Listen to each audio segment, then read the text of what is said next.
Predators have entered the building and are standing by. Be prepared to have your minds blown and leave you listening, wanting more. Give it up for the one, the only, Big B and DK. This is Radio.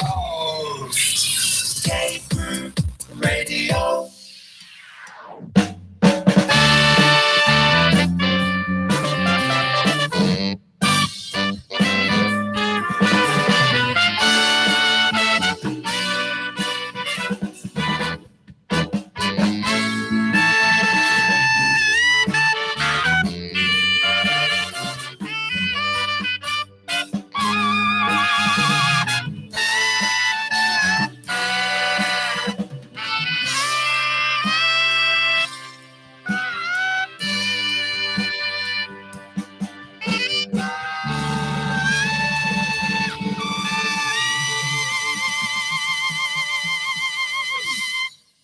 Cave Crew Radio pre-show, everyone. We're about 8 and some minutes away from getting things underway. We got a great show up ahead for you.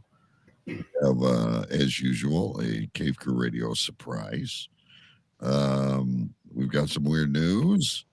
We've got the epicenters.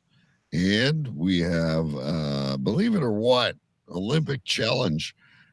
Big B versus himself.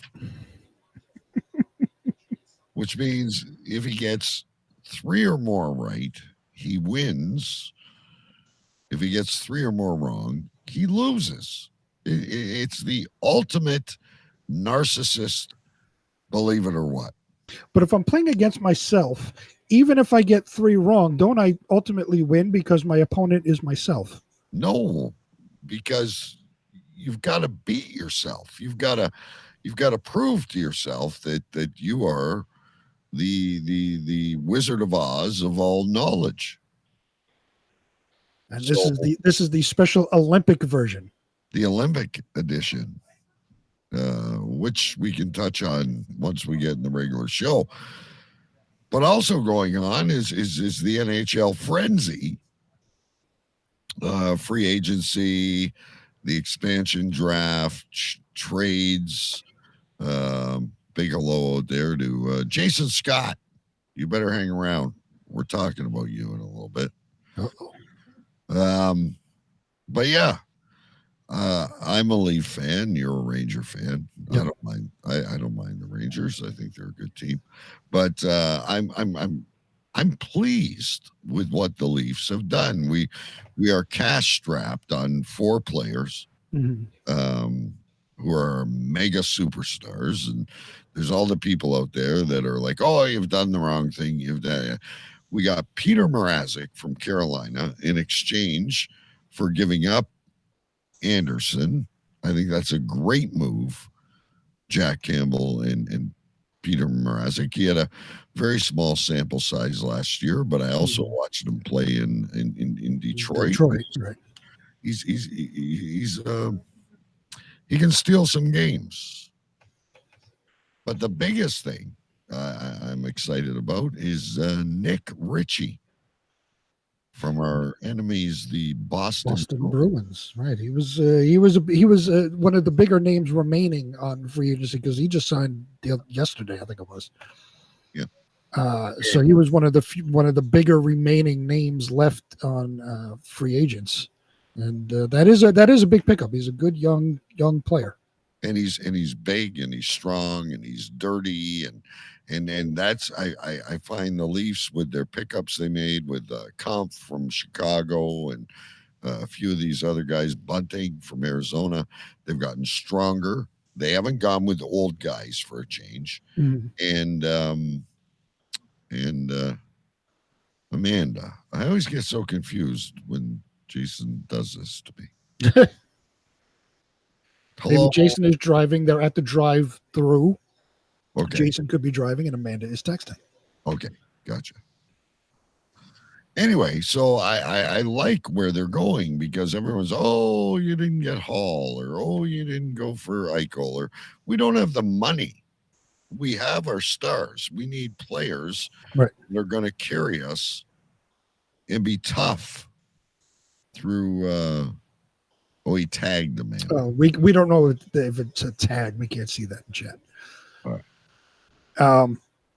So you're excited about what's going on. I'm kind of confused and excited at the same time about what's going on with the Rangers. Because first in the expansion draft, I don't know why they left Colin Blackwell unprotected and he got chosen in the expansion draft. He was a huge surprise this past season, played great, a good, third, fourth liner. Excitement. He's still 28 years old, a very exciting player. They let him go. Then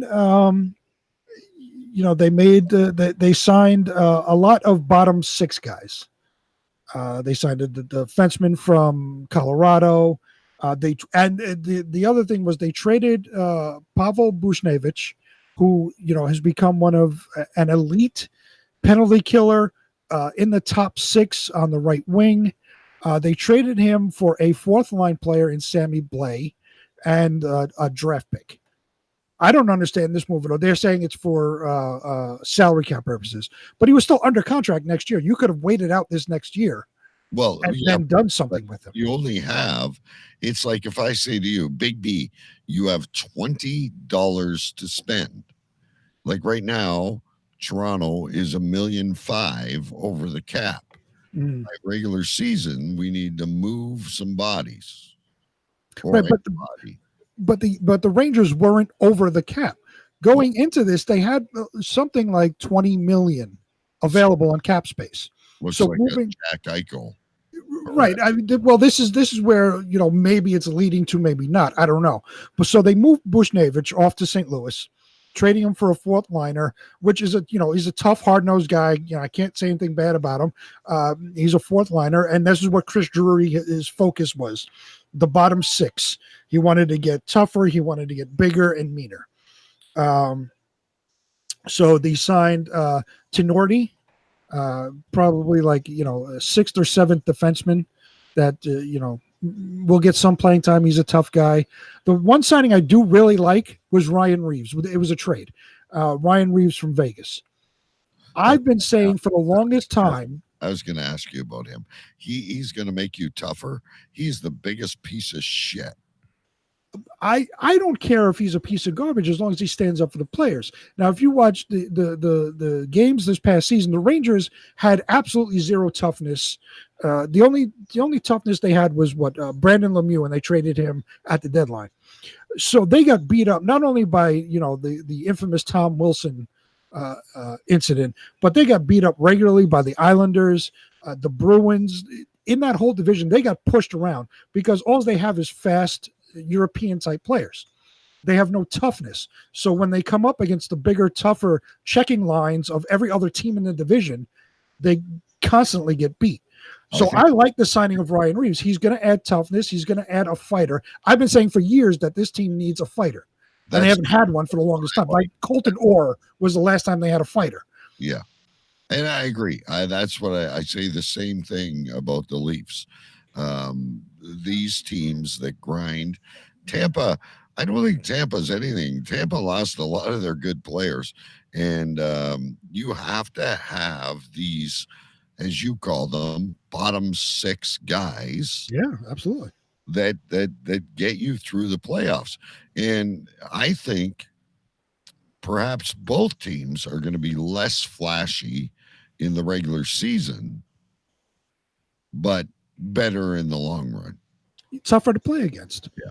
And then I know we're very quickly running out of time, but the latest on Jack Eichel was they're talking about Vitaly Kravtsov, Georgiev, Philip Hedl, and a draft pick for Eichel, and that's way too much. Yeah.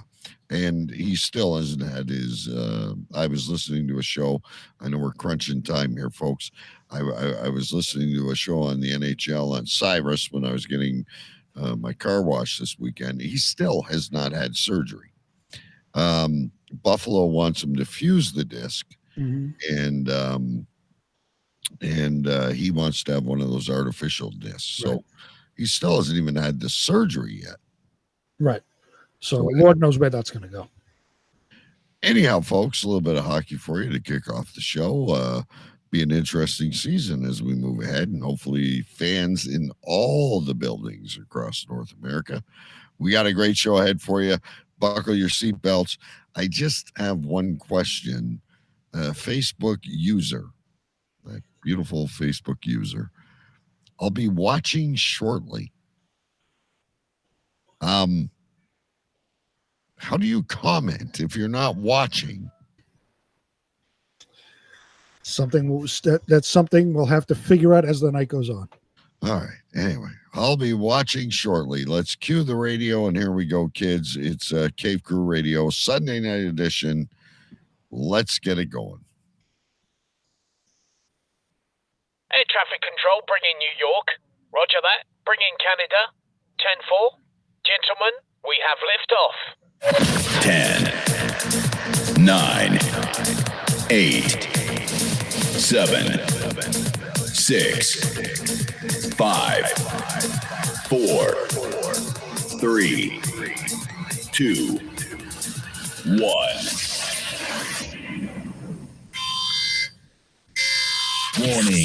Warning, Will Robinson. This program contains bad words. Use caution. If easily offended, enter at your own risk. Shock Talk Radio. Uncensored and live. Cave Crew Radio. There was a time when the world turned their back upon men. Men with a dream and savage yearning within them. Legions compelled by passion that knows no boundary. A consuming flame that defies plausible explanation. Battling the forces of domestication, they find the courage to band together to experience the awesome power of the men.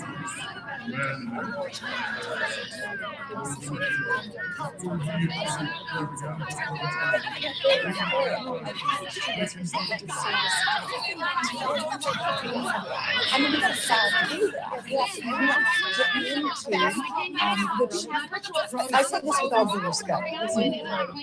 Shut up! Shut up! Shut up! Shut up!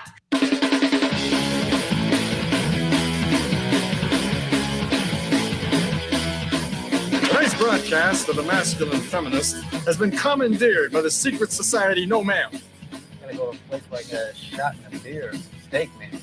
Saying we can stop, get pancakes, and then we'll get laid, all right? Why do you drink ice cold beer on a hot day? Mr. Craven, what else are you gonna do with it? To alcohol, the cause of and solution to all of life's problems. The Yankees are champions of baseball! It's a power goal!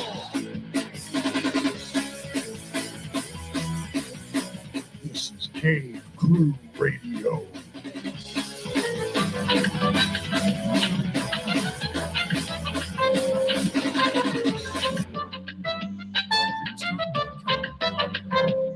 My name is Angus McDooley, and thanks to Buckland and Buckland, it's a Sunday night special. On with the show. This is a production of Buckland and Buckland. Barristers and solicitors. I'm so sick of that shit, ladies and gentlemen. Apparently, we are still under agreement with Buckland and Buckland insurance brokers or barristers and fucking solicitors. Anyway, my name is DK. I'm live from my cave in Windsor, Ontario, Canada. Fresh back from vacation. It's a Sunday night special, and it's great to be here with you. We are live on YouTube. We are live on cavecrewradio.com as well as Facebook.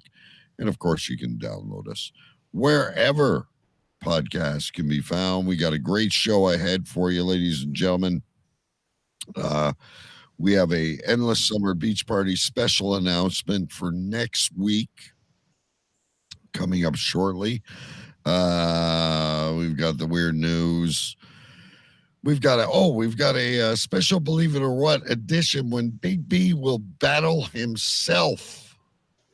And yes, I will get to that, Jason Scott, in just a minute. I did go to the Blue Mountain, and I will report on that fucking fiasco pottery place. Anyway, welcome to the show, as I said, ladies and gentlemen. Great to have you here on a Sunday. But let's get the show started. Joining me, as always, is the Duke of Urine Stench Alley, as knighted by the Queen herself. He is also the President-elect of the United States, and always the epicenter of something, ladies and gentlemen, from Queens, New York, Sir Big B. Yes, live from Queens, New York. I am Sir Big B, your President-elect of the United States of America. And as you just mentioned, I am the epicenter of something. This week, I am the epicenter of my car talking to me. Your car is like Herbie. Like I picture that Volkswagen. Like Knight Rider. Yeah. Well, see, you think Knight Rider. I'm thinking Herbie with the hood lifting up. No. See, so drive around yesterday. My wife had a hair appointment. We did a couple of things. And while we were driving around, I have no new bottle of whiskey, by the way. I'm almost out. Oh, geez. What are you going to go to next? That pig? Well, I don't know what I'm going to do. But I was driving around. One of the stops I went to was the liquor store because I knew I'm out. We have the show tonight. I wanted a fresh bottle of my peanut butter whiskey. I go into the store. I don't see it on the shelves. I asked the guy, I said, do you have, Screwball peanut butter whiskey? He says, no, I'm sorry. We're sold out. They were closed for 2 weeks. Not the liquor store. The company that does this was closed. Was it COVID? I don't know. He said they were closed for 2 weeks, so they couldn't get an order. Well, maybe they're a really excellent employer, and they just said, like, let's all take 2 weeks. I don't know. All I know is I was told they were closed. The liquor store could not get an order in. He said they may have some on Monday, meaning tomorrow, which doesn't help me tonight. So I'm without whiskey. All right. So anyway. But we all know you have a supply. I got like 57 bottles of alcohol over there. So there's no way if you go to visit Big B, ladies and gentlemen, that you are going to be dry. There's something there. There's always something here. Do you also have those, what do you call those drinks? White Claw? My wife does upstairs, yes. Oh, see? So you're all set. Yeah, she loves the White Claw. So we do our thing. Jason Scott, by the way, is calling the Rona. Someone it may be, I don't know. All I was told was that it was closed for 2 weeks and they couldn't get an order in. I bet the whole plant is unvaccinated and hence they got the Rona. It's very possible. Yeah. So I go home disappointed. I drive home, park my car in my garage, do our thing, hanging out outside, grilled up some burgers, just hung out outside. Yeah. Suddenly I get a text message. No, it's not Jane. No, it's not Jane from. Oh, it's not Jane. Okay. I thought Jane maybe had your number. No. You know who has my number?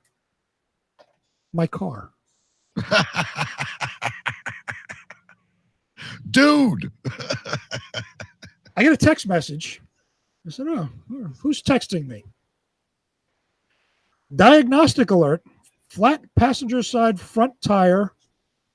Inspect before driving. So my car texted me to tell me that it has a flat tire. That's wonderful, though. This is the text message. Hang on. We got to. Right there. Hang on. There. There you go. Hold on. But it didn't say dude. No, it didn't say dude. Diagnostic alert. Flat tire. So what did you do at this? So I looked at this and I said, let me check the car. It could be one of those scam texts, whatever, I said, all right, I'm right here. Let me go in and check the car. Sure enough, my tire is flat. Apparently, I ran over a screw. There's your tire, or you ran over a... I ran over a screw. Okay. Yeah, there's a screw in my tire. But I never knew the car had my phone number to text me this information. I wonder if at some point it will, Big B, this is your car. You're snoring. It may be. I know it has its own internet. So it has its own Wi-Fi. And now it apparently is becoming aware and is having text conversations with me. These are strange times. These are strange times. It's like, when your kid comes to you about this. Well, it's like when your kid comes to you and says, oh, like I scraped my finger, or, I cut myself. What, can I have a Band-Aid? The car was telling me it cut itself. Can it have a Band-Aid? But you know what? Imagine, and I know you work from home, so you don't have to worry about these things. But imagine you had an important meeting the next day, and you needed to be across town, and you got into your car, and then, oh shit, I got to fly. At least I kind of like this in a way, and this is something that my car does not have. And Jason has a great question. I never thought of this. Did you text the car back? I did not. I should have. I was more confused once I saw the text. I was confused, and I went immediately to look at the car. And once I confirmed that it is in fact flat, I was a little bit more confused as to how the car texted me. But it did. I'm starting to get concerned because we've talked about these Google home devices, and we've talked about Alexa, and we've talked about how smartphones know what we're talking about, and they target our advertising, and now our cars are talking to us. I'm wondering if this is kind of like a Planet of the Apes thing, but not apes. It's technology that is going to come and bite us. Right. The machines are becoming aware. My car knows that it has a flat tire and wants to inform me. I also have a question. Mm-hmm. Yeah. Did it say, hello, Brian? No. It just said diagnostic, whatever it said. Hold on. I'm going to pull it back up here for a second. Diagnostic alert. It didn't say hello or anything. It just said diagnostic alert. Flat passenger side front tire. Inspect before driving. I have mixed feelings about this. In one form, I think it's excellent because you were aware before you went and did anything else. Right. In the other form, we've all been dealing with this fucking lockdown for 2 years, so we're hardly socializing as it is. And now more and more and more, we're engaging with artificial intelligence. So we had the story, was it last week, where the sex doll could strangle yourself? I'm wondering if the car could somehow take control while I'm driving and force itself into an embankment or a tree. Or, you're deciding we're going to take the kids to McDonald's. Right. The car all of a sudden decides, no, I don't want burgers tonight. Well, I'll tell you the weirdest thing. My car has the was it lane control? So I fucking hate that. I turn that off every time I get in the fucking car. I turn that off. It's the weirdest thing. So if for those of you who don't know what lane control is, when you get in the car, like if you're on the highway, it has like cameras and sensors all around you. So when you're driving, it knows when you're in the lane, and if you start to drift, it kind of pushes you back into the lane. So I've done like occasionally I won't signal when I'm changing lanes on the highway. I'm just trying to get it done real fast. So I go to change the lane and my car's fighting me, trying to push me back into the lane. So I'm having like almost a fist fight with my car as I'm trying to go from the center lane to the left lane. Right. And I know exactly what you're talking about. And on the Jeep, I can turn these things off. There's that thing that stalls at every light. Mm-hmm. I turn that off because it can't be good for the transmission. And then there's this lane thing. I took my wife's Edge to Ohio 2 years ago, I guess it was. Anyway, you know how the construction is where sometimes you're driving on like half a road. Mm-hmm. Like they're not the fucking thing.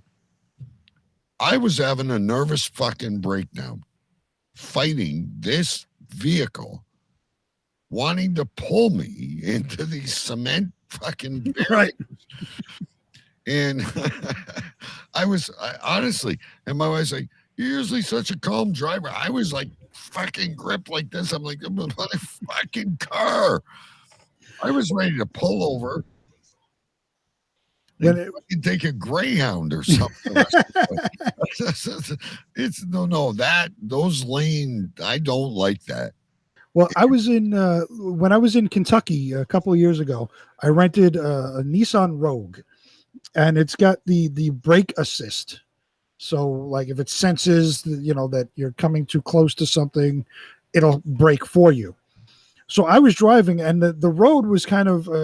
I was in an industrial area. They were building up houses, so it was kind of and the roads were being built and stuff like that. So it was bumpy and rocky. There was absolutely nobody in front of me. I'm just driving, not speeding or anything. I'm just driving up the road. Suddenly my car stopped out of nowhere. I'm standing on the gas. All of a sudden it brakes and like skids and does all this.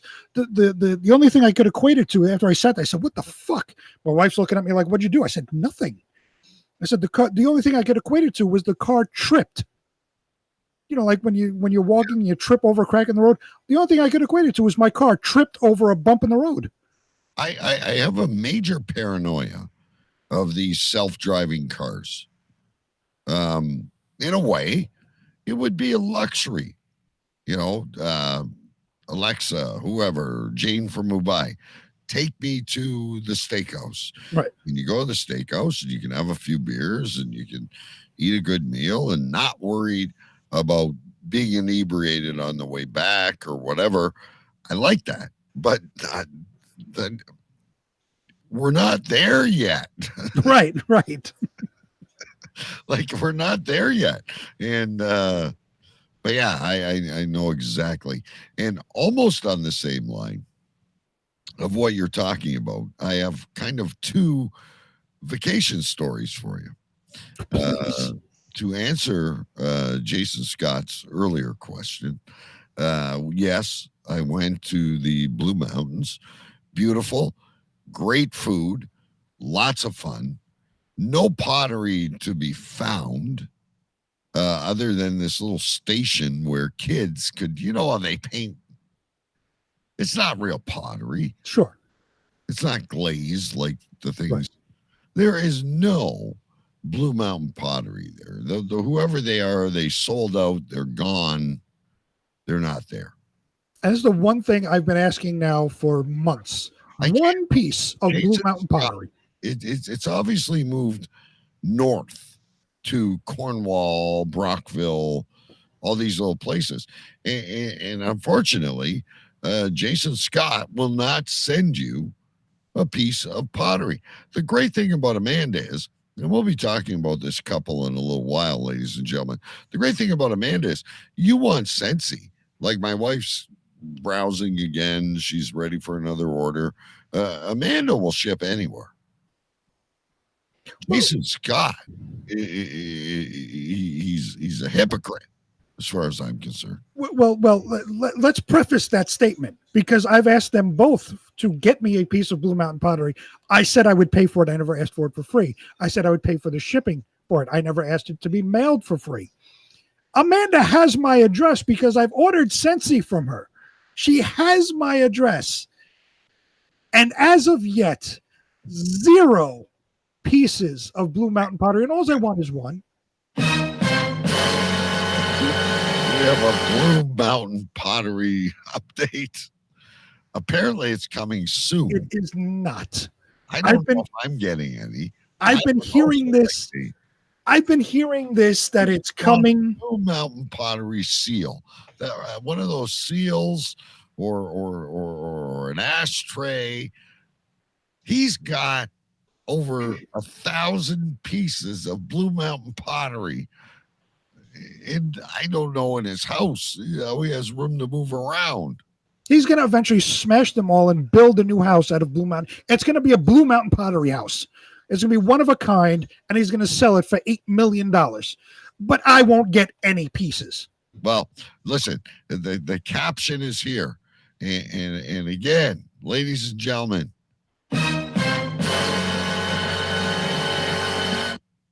there is apparently Blue Mountain Pottery en route to Big B. And I have to interject though before I tell my story. Mm-hmm. You cannot get mad at Amanda. Amanda, I don't think, has one piece of fucking Blue Mountain Pottery. If you order, she has air fresheners that smell like farts. And if you want one, she'll get you one. But it's Jason Scott who's got the Okay, but let's understand something. I understand Jason Scott is the collector of all collectors of Blue Mountain Pottery and has entire wings of his house dedicated to this. But when he goes to these stores and buys Blue Mountain Pottery, Amanda's right next to him. She could easily say she is not his keeper. But she could easily say, she knows I've asked both of them for a piece of Blue Mountain Pottery. She could easily say a little $2 piece. Look, this is nice. We could send this. Tell him it's $2 to PayPal us the money, and we'll send it right off to him. She could easily do that, but that doesn't happen. Listen, do you think when Amanda tells Jason Scott, you should have Pizza Hut for something different, he actually listens?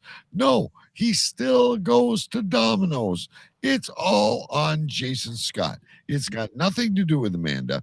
I will stick up for Amanda until the very end of this and get off her case. Wait. So you're telling me Amanda does not have her own money and her own free will to go buy these pieces on her own? It has to be purchased by Jason Scott. Is that what you're telling me? If you want a fucking piece of wax that smells like the Blue Mountain, I am sure Amanda would send that to you. It's all on Jason Scott. He's a cheapskate. He doesn't tip waiters or waitresses. Meanders around Northern Ontario like he's the king of the castle. He's as cheap as shit.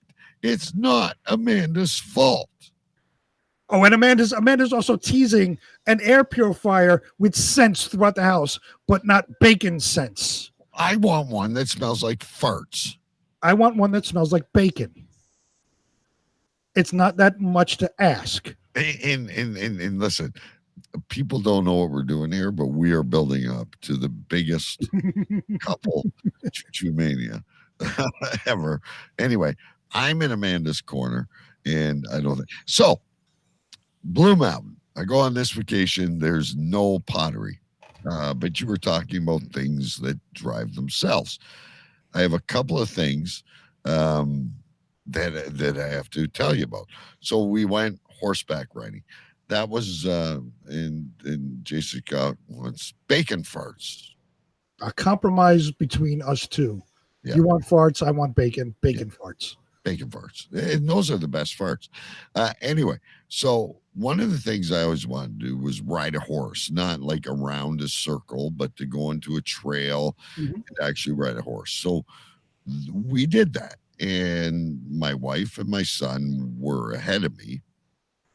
And they both had these very disciplined horses. And before we went, they said, "Oh yeah, the horses they like to eat the grass, and sometimes they don't want to walk in mud, and sometimes they don't want to go across the water." I wasn't really paying attention. And you got to do this and you got to do that. So we're going along, and my wife's horse and my kid's horse just kind of, they did the merry thing along the way. My fucking horse, Cherry, it stopped and ate grass. It didn't want to cross the mud. It didn't like water. It was dragging me through fucking bushes in the forest. But the good thing about it is, Big B, is I actually learned, I got control of the thing after about 20 minutes, and I actually fully had the experience of driving a horse. But like, they were just riding along and, oh, look at the mountain. Oh, I see a deer or an otter or whatever. And I was the whole time fucking fighting. I love the horse, though. I love the horse because of the challenge. When it took me through this bush and like scratched me all over the place, I'm like, game on, Cherry. Should have had a tougher name than Cherry, but I started, and I ended up pulling and kicking with my heels, and anyway, I actually got a really good ride and felt like I was driving. I have no idea if the horses were vaccinated.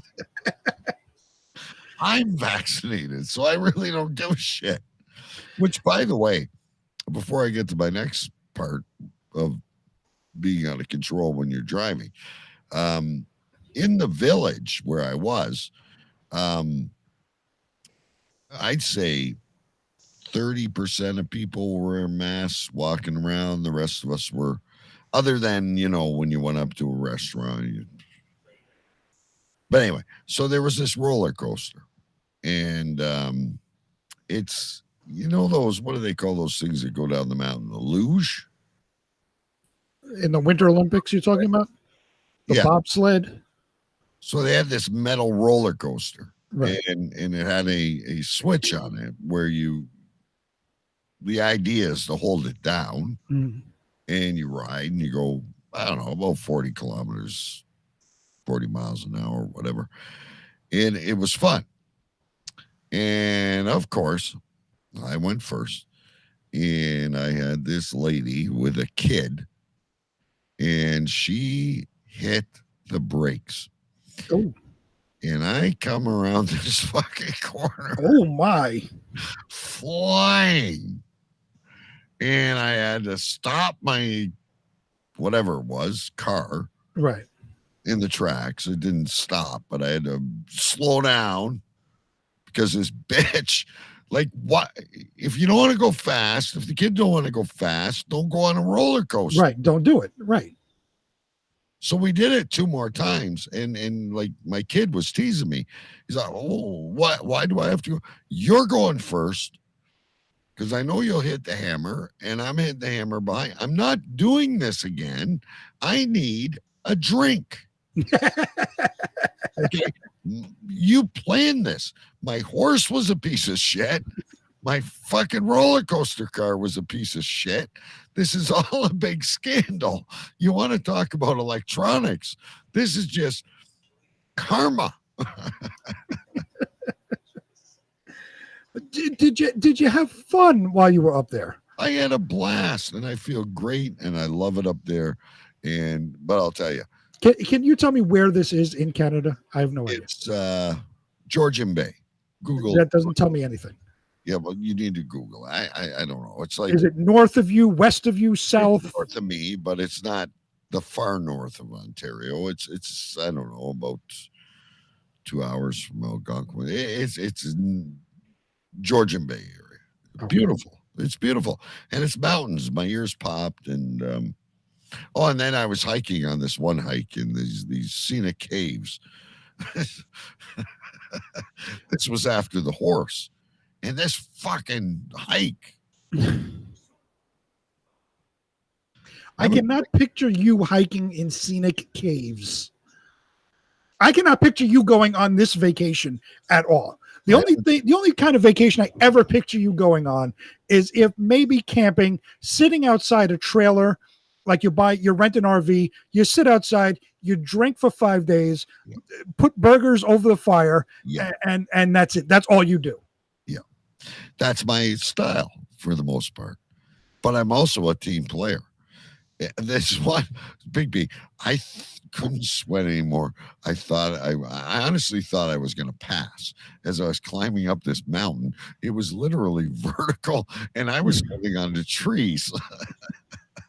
I couldn't walk anymore. How fast did you lose your breath? Out of shape. How fast were you out of breath? Someone says, doesn't sound like my look. I was so happy. Every like this village we were in had the best. It had craft beers. It had the best food. There was tons of them everywhere. And I'd be like, after every activity, I'd be like, I need to hydrate. I need to have a beer. Oh my God. Oh Lord. It was fun though. But fuck. I used to skate a lot, right? I haven't skated in 2 years since all this shit started. My legs were like, I literally at one point, Big B, was grabbing onto a tree. I was going to go jump in a marsh to cool off. Whose idea of a vacation was this? Mine. Because my kid's getting older. He's not going to go with us much longer.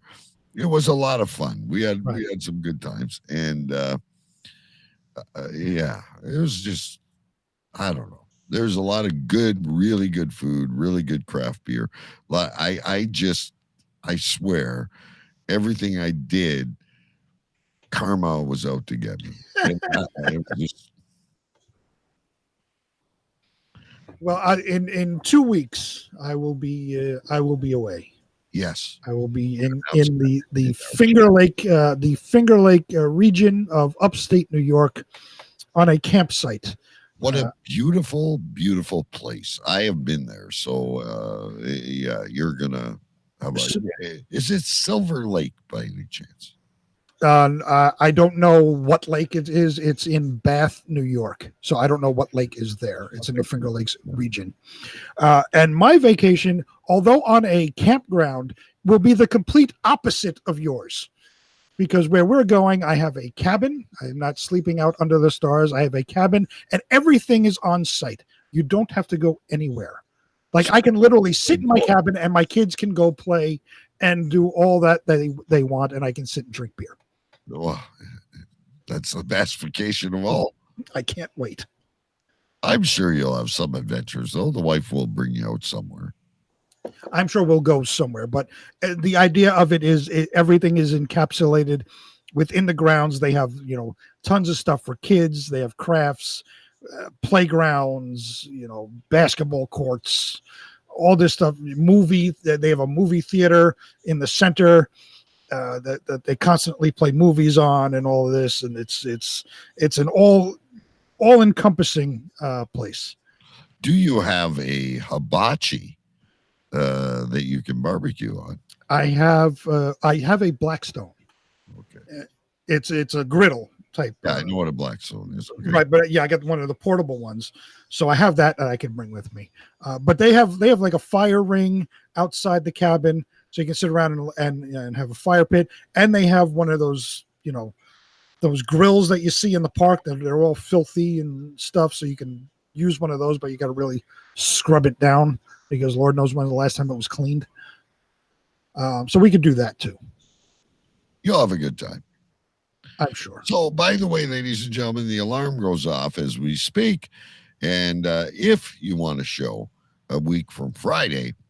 I will need a guest host to join me 1 week from next Friday. Contact me via Messenger, via cavecrewradio@gmail.com. Maybe I'll get Amish Comic. Maybe I'll get Afka. Maybe Jason Scott. Maybe Amanda. Who knows? I'd like to see the show go on. But if no one joins me, we're going to take a week off. And Jason says they're going to Niagara Falls on Labor Day weekend in September. So Jason Scott, they technically went to New York. Him and Amanda were on a ship that came across the border into the waters of New York. And I messaged, I said, come down to Queens. They didn't bother. Now they're going to Niagara. They could come down to Queens. I don't know if they're going to. Well, you have to understand, and I would think you would understand that Ontario, like you're like, where did you go? I drove 5.5 hours away, but there's so many directions I can go in Ontario. Right. It's huge. New York's the same way. New York's a very big state. Where you're going is the Finger Lakes. You're near Syracuse, Plattsburgh, Dannemora, I'm imagining, right? Something like that. Yeah, we're going to be, like you just said, 5 hours. I'm 5 hours from where I live now. Right. So I have to drive 5 hours north. So where Jason Scott was cruising around Kingston, he's even further away from Buffalo. He's like at the, what would be the tip of New York? Rochester? I don't know. Like he's at the furthest tip away from you. Gotcha. Okay. Niagara Falls, New York is nowhere near you. But you can still make a trip. That's all I'm saying. They're going for a fucking weekend. Maybe Amanda will snuggle some Blue Mountain Pottery and show up at your fucking door. I can only hope that I wake up one morning, open my door, and there's a box of Blue Mountain Pottery sitting there with a little note that says, "Here you go." Well, you'll get more than I got because I haven't got it. Anyway, so you're going away. Finger Lakes, beautiful. You are definitely near. I would definitely recommend taking the drive to Lake Placid, where the 1980 Winter Olympics were held, which we'll quiz you on later. But really cool. I love the Finger Lakes. Now, that is fairly close to Cornwall because I remember crossing the border at Cornwall to go to the Finger Lakes from Canada. So the Finger Lakes are actually extremely close to Amanda and Jason. The problem is we've opened the border to you. You have not opened the border to us. So, well, if you were in Mexico, you would come freely because that's the border that Biden refuses to close. If you're in Mexico, you come freely anyway. Even those guys are like fire ants. They'll climb the wall. They'll have ants. I've watched those shows. Yeah, that's the border that Biden refuses to close. Tons of COVID cases coming across the border. Let them come. Now, there's a new, I don't know if you've seen any of the Purge movies. I think the first two. See, I love The Purge. I watched the series on Amazon.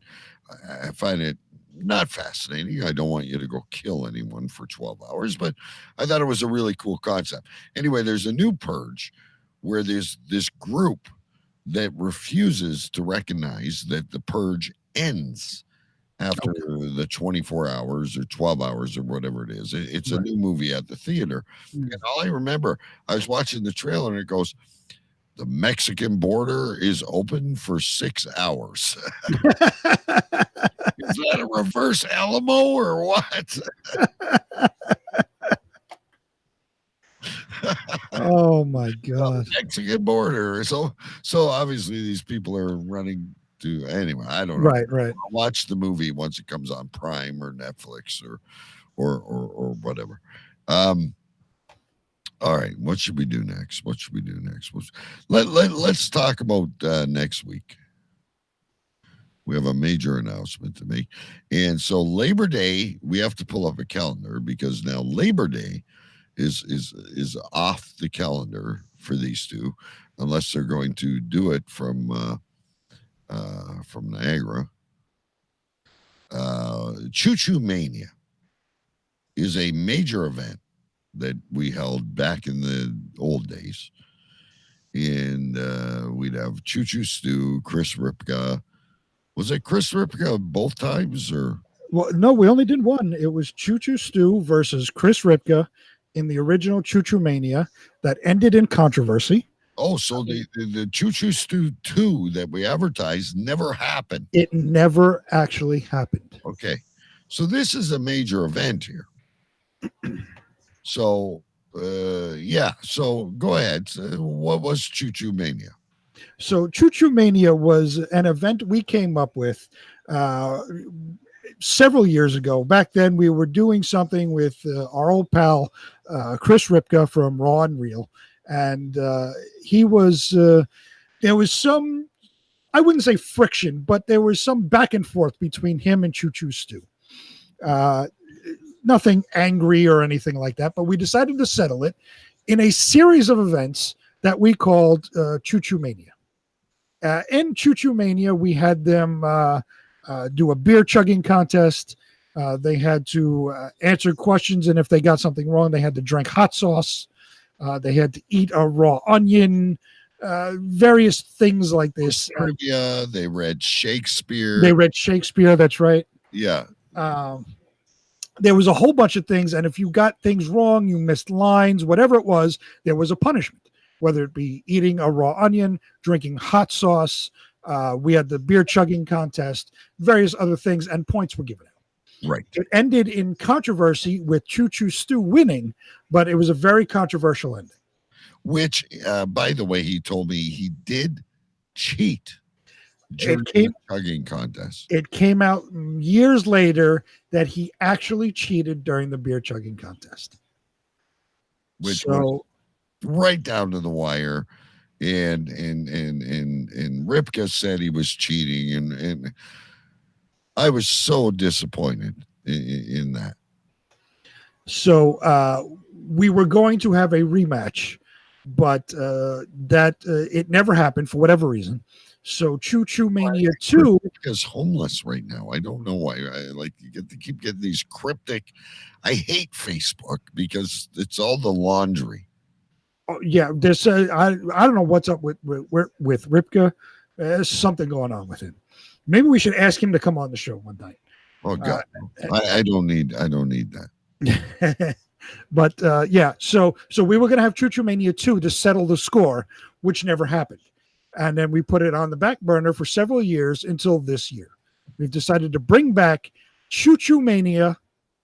And this year we pin Jason Scott against Amanda. Right.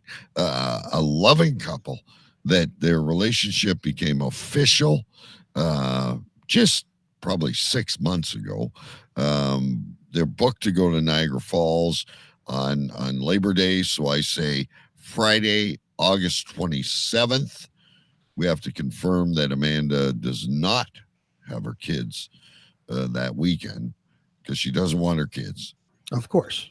And will this fracture the relationship? Will it make them stronger? We don't know. Choo Choo Mania is back. And we have to come up with the series of events that will occur and let them know because as in the first one, they had to collect items to have at their disposal if, in fact, they got something wrong and had to do the punishment. They had to have a pepper with them. They had to have beer with them. They had to have things with them. So we have to come up with these events and make sure that Jason and Amanda are fully stocked with what they need in case they do something wrong. They might need to eat a snail. You never know. We have to figure this out. But I think I have a few great ideas because we're having a couple.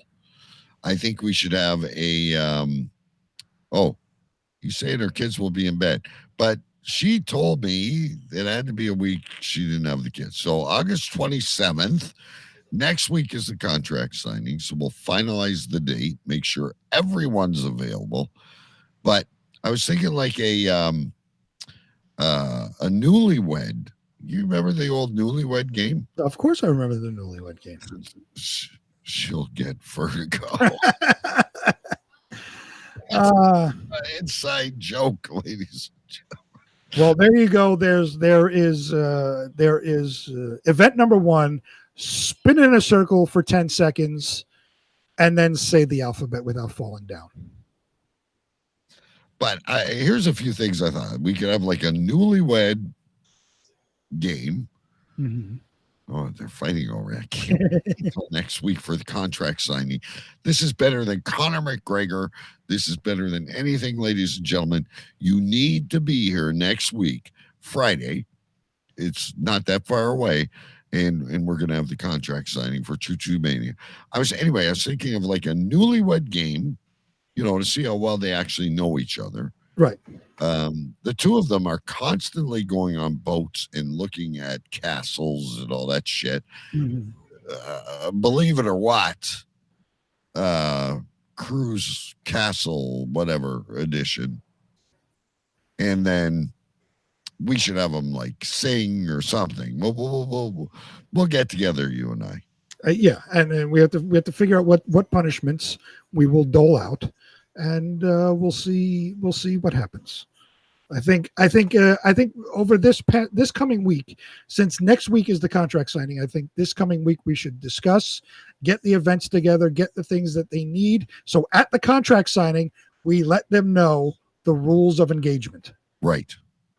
And it'll either bring them closer together, or we could be the fault of the biggest breakup of all time.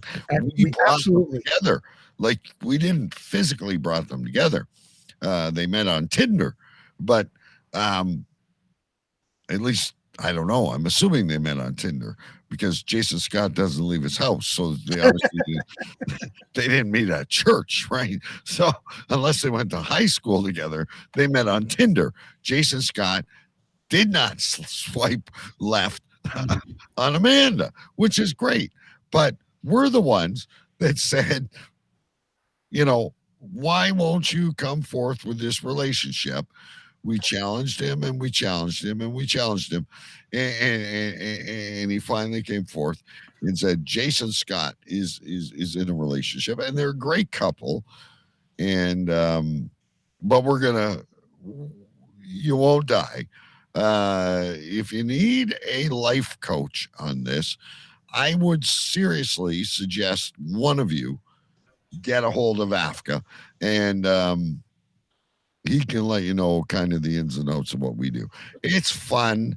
No one's going to die. We're not going to have you jump off a building or strangle yourself or anything like that. It's all in fun, but it's all in fun.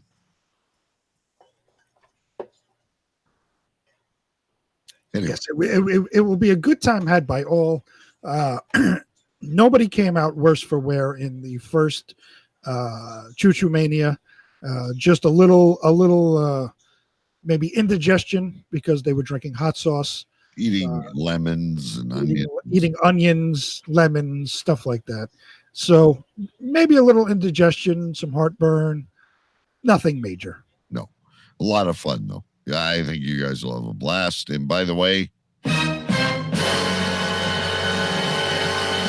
I have never done this myself, and I don't know if you did. They met on Facebook dating. I didn't even know it was a thing. Well, when I started dating my wife, there was no such thing as Facebook, and there was barely something as a personal computer when I started dating my wife. So no, I've never done Facebook dating. I know. It's way back for me too. We met at work, believe it or not, but obviously I left where I worked. Once we started, we worked at Tim Hortons, what did you do at Tim Hortons?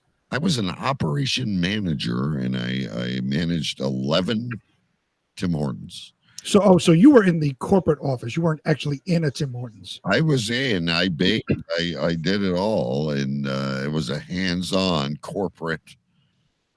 So you had the apron on. You were ringing customers up. Somebody came in and said, "You put too much sugar in my coffee. Give me another one." If they needed me, I was doing whatever needed to be done. And Isbia, my wife, was a manager, and she was one of my managers. And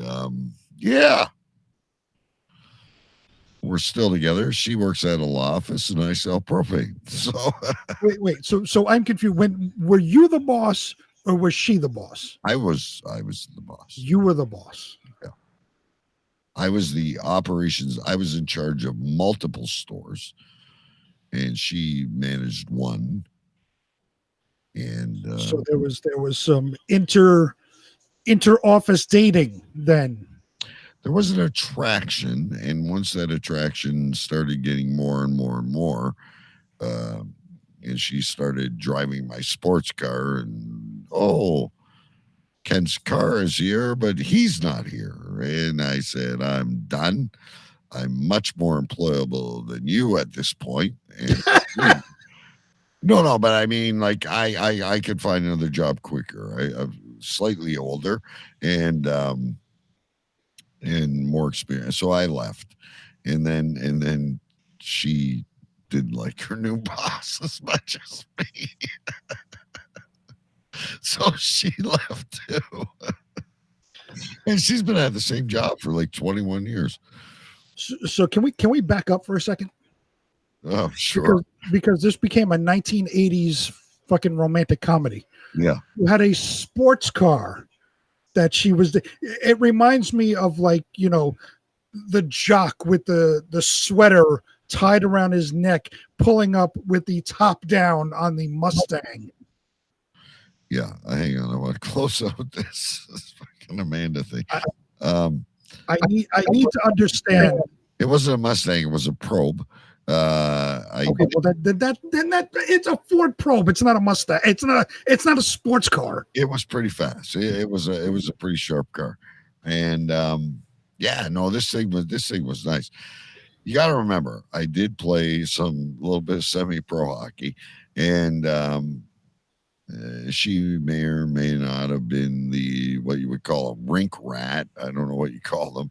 I was slightly older. A groupie. I'm still slightly older, I guess, but I was a guy who played hockey, but I wasn't good enough to play hockey for $8 million a year like Ovechkin or any of those guys. So I stopped playing hockey, and when I was in college, I took business, and I went that way. And yeah, I guess I don't know how to explain it to you. No one liked my Probe. It was fast. It was a great car. And it doesn't mean it's a sports car. I paid $30,000 cash for that thing. I should have bought a house, but instead of buying a house, I bought this fucking Probe. And I'll find a picture of that fucking thing. It was the nicest blue. It changed color with the weather, and that thing fucking kicked ass. And I was not a creeper. That's certainly what it sounds like. But can I have another question for you then? So you were working at Tim Hortons, spying on all the staff, hitting on every female person in the donut shop. But how did it come about where suddenly your sports car was sitting in the parking lot, you weren't there, and she decided to take it for a joyride? So she committed grand theft auto, but brought it back. Hey, I could tell you so many stories about this, because back in the day when we first met, we had pagers. There wasn't even cell phones. There was a time we got our pagers mixed up. And she said she was picking up something from another store, and she said to the manager, "Why are you paging me?" I'm not paging you. It just got crazy. Anyway, she had this Skylark that couldn't go 500 meters without smoking. So, being the Green Knight, the Sir Lancelot of the relationship that I was, I would always say, I will take the fucking Skylark. And I'm not kidding you. There'd be a red light, the thing would start to smoke. I have to pull over at the 7-Eleven and wait 20 minutes for the damn thing to cool off so I could get going another mile. But wait, where are you taking the Skylark? Across where are you going? Wherever. Like, are you bringing it home with you? What are you doing? This thing was like chitty bang. We stayed together. That's what people do. So at this point, all right. So let me understand something now. So you're creeping on the staff at a Tim Hortons fucking donut shop on fucking Toronto Avenue, and you're taking her home. So now you're living with staff. I went to her place. She took me home. I still had an apartment across town where my unemployed buddy was living, and I was paying the rent. This is more 80s sitcom than I could ever possibly imagine. You have crappy 80s cars, or the Skylark probably is the 70s. You have the bachelor pad with the one lazy guy who doesn't do anything, and the one guy who's a corporate go-getter, hitting on the waif in the corner of the donut shop. That's quiet and unassuming. He is going to swoop in and suddenly take off the glasses. The glasses come off like every fucking romantic comedy, and suddenly she's the most beautiful person on the planet. She is still the most beautiful person on the planet. But anyway, I didn't wear glasses back then. I did not swoop in. She had she liked me, and she grew on me. So you want to talk about a radio drama? This needs to be how DK met his wife in the donut shop. This has to be a radio drama. We have to play this. It wasn't that exciting. You know, there were times like when the sparrow got trapped in the restaurant and kept flying into the window, and I had to free it out the door with a broom. But other than that, it wasn't exciting. That fucking Skylark was a piece of shit. It was like the horse I rode in Collingwood. And I was being a nice guy. And of course, you come in with your shiny Ford Probe that you paid cash for, by the way, not on a finance plan, not on a lease plan. He's doling out the fucking hundreds like they're fucking ones. Here's 30,000 cash. And here's $5,000 for you for a tip. Here you go.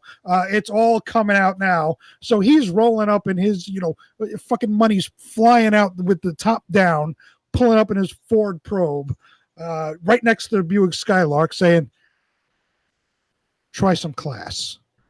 Listen, you want to know something? Looking back at things and where we're at now, we're in a good place, and we own our house, and I should have taken that $30,000 and bought a house, but it wasn't in the cards because I was too busy, what do you call it, creeping.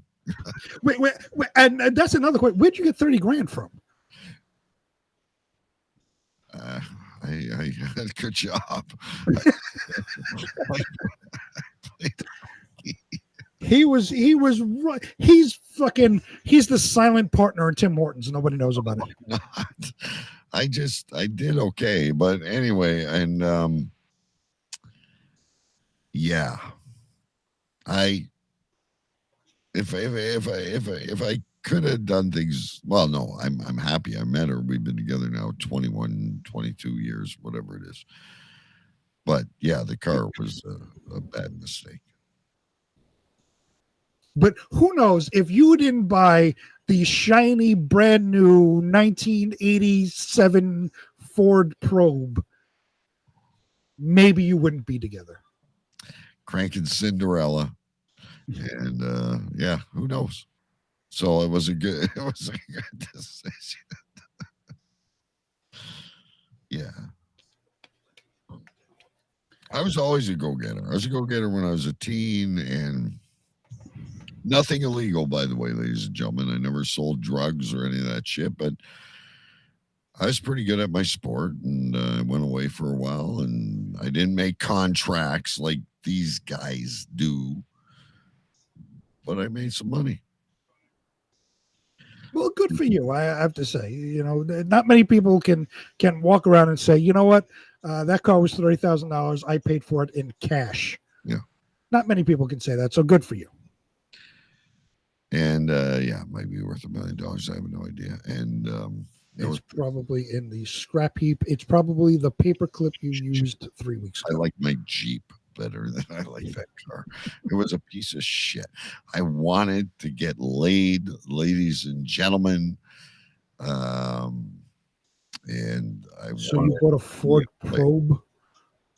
Were you thinking about innuendo at that time? It had those lights. They went up like this, and you honest to God. So did a Pontiac Fiero. Pontiac Fiero. It was a good car. It was a Mazda engine. It was a good car. Trust me, this thing was a sexy bitch. It really was. Better than your white fucking van that you used to drive around in. Oh, the white van was a piece of garbage. I will be the first to admit that. But we had good stories with the white van. All right, let's go to the news. Which one's first, by the way? Well, I gotta get hold on. I'm writing. Oh, there's nothing to write about. And I gotta get a beer. Hold on. All right, while you're doing that, I'm gonna show, ladies and gentlemen, there is a place here, where you can buy us a beer if you feel like it. I mean, hey, some people sell candles, some people sell Blue Mountain Pottery, some people do this, they do that. Whatever you do, you can buy us a beer over at this link, and it helps support the show. And we don't often ask for anything, but we're not asking. We don't need it. If you want to buy us a beer, buy us a fucking beer. All right. Please buy us a beer. Please buy us a beer. It helps. We spend it all on the show. I can't find your. You get rid of some of this shit. All right, here we go. It's time to play. Let's do it again. And then we'll do Believe It or What right after this. Hey, good evening. And now the rest of the story. It's time for this week's Weird News. Now over to the CCR News Desk with senior correspondent Big B.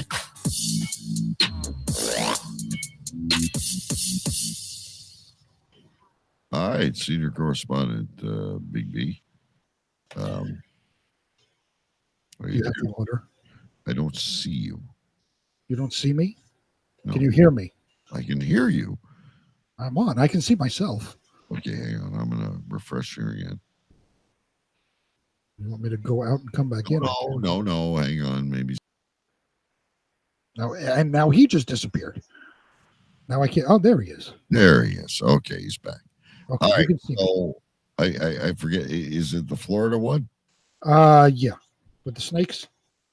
Yeah. So we're just going in order of what you sent me. All right. I'll do my best. Okay. So the headline reads, penis snakes pop up in where? Florida. Of course.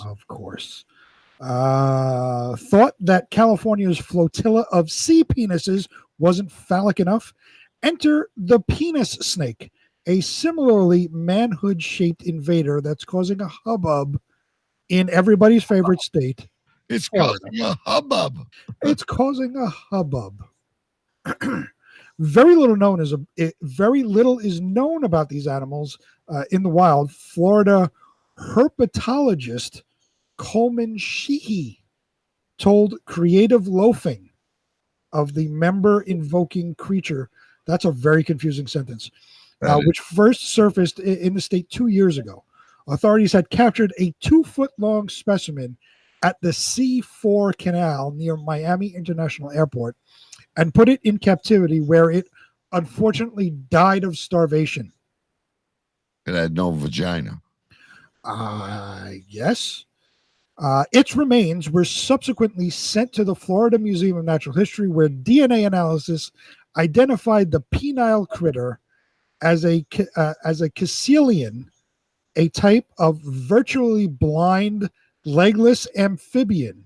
Sounds pretty much like our members, doesn't it? It sounds like Choo Choo Stew's favorite date. Yeah. A blind, legless amphibian that resides in the jungles of South Africa and Asia. This particular species, which is endemic to Venezuela and Colombia, had never been observed in the U.S. before. This was not on my radar, exclaimed Sheehy. I didn't think we'd one day find a caecilian in Florida, so this was a huge surprise. No pun intended. Colloquially known as a penis snake due to its phallic countenance, this noodle-shaped creature hunts by using a pair of face tentacles. It has face nuts to detect snails, lizards, and other prey.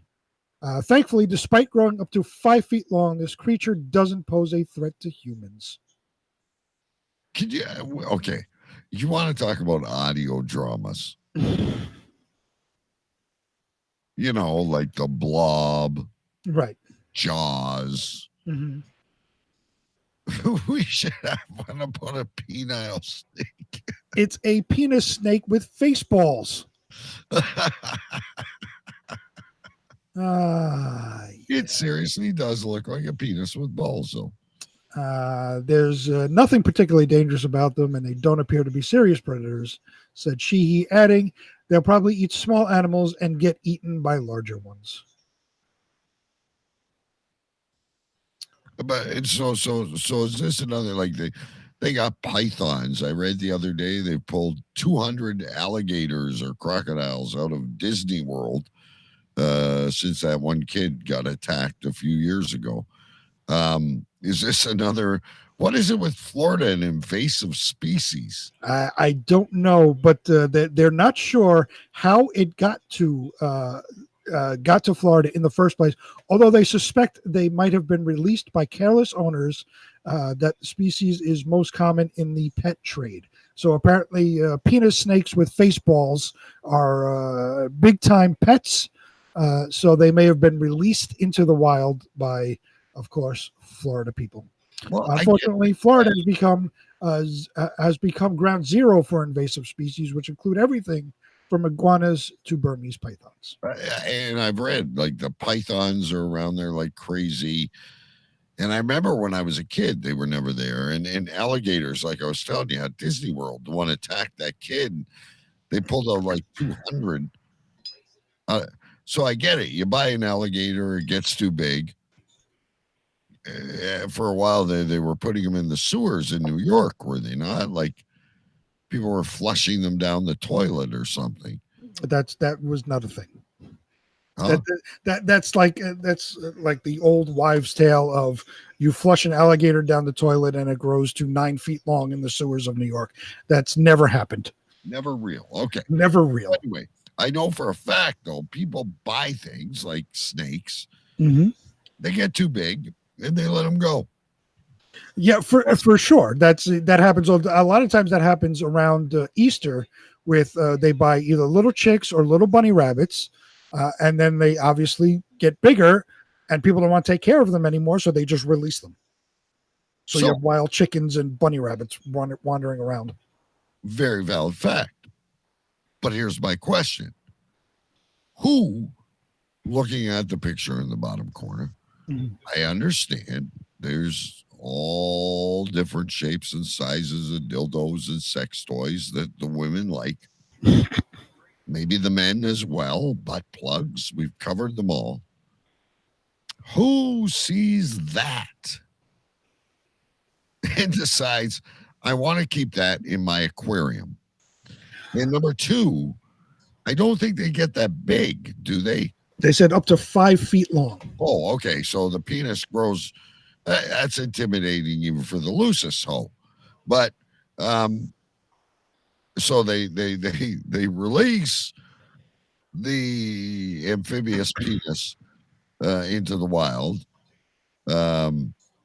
once it grows too big. But why would you want that in an aquarium? So I understand a snake. I understand an alligator. I understand a chick and a rabbit. I get it. I don't get that. So there's a question that we've had for a little while now. There was a broadcaster who broadcasted from Massachusetts who one day uprooted himself and moved to Florida, and we didn't know why. I believe we may have found the answer to someone who does a fish show, an aquarium show, that uprooted themselves from Massachusetts and went to Florida. From All Radio X. From All Radio X. This may be the reason. You're right, because if you follow him, he's quite often, I've got arowanas and catfish, and now I'm sick of arowanas and catfish. I'm getting goldfish, and I'm getting guppies. And so you are saying that he is the reason that Florida has this problem. I am 100% saying that he is the reason why there are penis fish with face balls floating around Florida. Yeboah. Yeboah. Just see Amanda at the shores shouting that. Imagine her yelling, Yeboah. Yeboah. Oh, my goodness. That came out of nowhere. Yeah, as it often does on the show. Okay, next, ladies and gentlemen, is Judo. The Bride. Oh, The Bride. This was a good one. Yeah. I like this one. There you go. There you go. And imagine, we all have in-laws like this. But anyway, go ahead. So the headline reads, Bride seeks date to distract narcissistic mother-in-law at wedding, and she'll pay big. Narcissistic mother-in-law. A bride-to-be concerned her mother-in-law might spoil her wedding has shared an advert hoping to find a date for the older woman who will help distract her and de-escalate any dramas. If you don't see eye to eye with your partner's mother, you might have a few fears about about the way she'll react on your wedding day. One bride-to-be is fully prepared for her mother-in-law to turn up on the big day wearing white and causing drama. As a result, she's attempting to take control of the situation by hiring someone to be a date for the older woman. A copy of the amusing job advert has gone viral, has been shared across numerous social media platforms, including Reddit and Facebook. The unnamed writer who lives in the U.S. originally posted the ad on the Hudson Valley Craigslist, and they're prepared to pay a pretty penny for someone's services. 720 pounds listed here, $1,000 listed in the $1,000 to be this bitch's date. I could do it. The ad reads, I could distract this narcissist. The ad reads, wedding date wanted for mother-in-law, $1,000, Hudson Valley. Now, for those of you who don't know the Hudson Valley, that's here in New York, a little bit upstate, not too far away, maybe very close to the Finger Lakes. It's not too far away. It's doable here. If you wanted to come down, it's certainly doable for you, DK.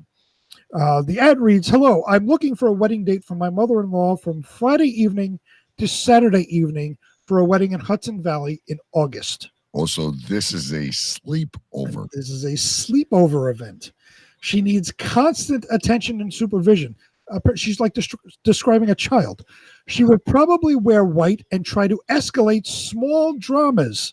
Your job is simply to distract and de-escalate.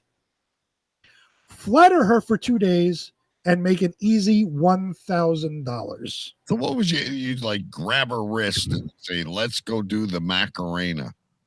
I guess just try to take her attention away from whatever's going on. The bride goes on to say that the right candidate for the job will be a conversationalist who is good at dancing and de-escalating. She continues, experience with a narcissist A+. Able to pretend you happen to be a guest interested in sitting and dancing with Mill. I don't know what Mill, M-I-L. I don't know what that is. Able to give her your undivided attention. Without an F. Maybe. Mother-in-law, M-I-L, mother-in-law. Mother-in-law, okay. Right.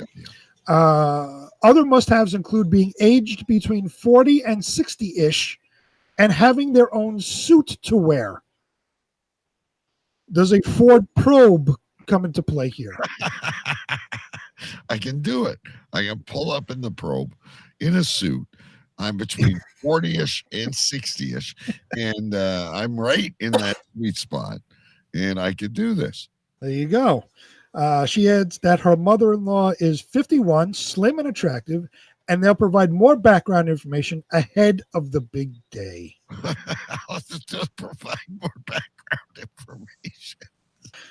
Food, a hotel room, travel expenses, I need to grab her with an EpiPen.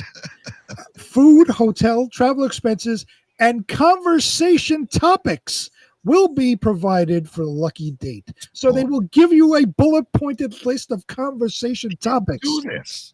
I could do it. Sure, my wife would let me do it for $1,000 cash. American.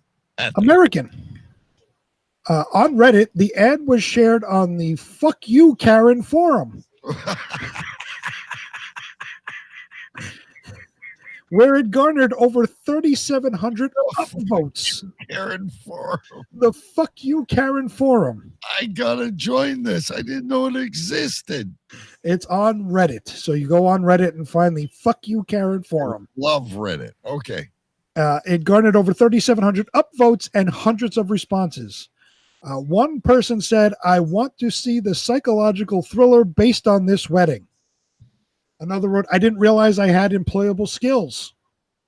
A third joked, "Challenge accepted." Oh, I take it. I will take it. Someone else added $1,000 and an open bar. I'll jump on that grenade. You guys know me. I can play the game. I can do it. And you come with your own Ford probe.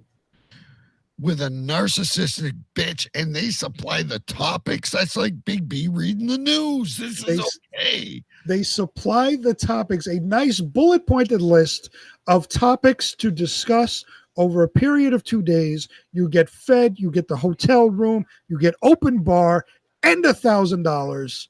Bring your Ford probe on down to the Hudson Valley and jump on this. There you go. Could you see me?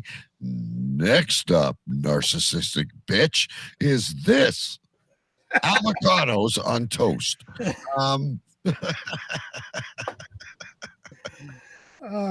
Penis fish and face balls. What are your opinion? Oh, I love it. I could do it.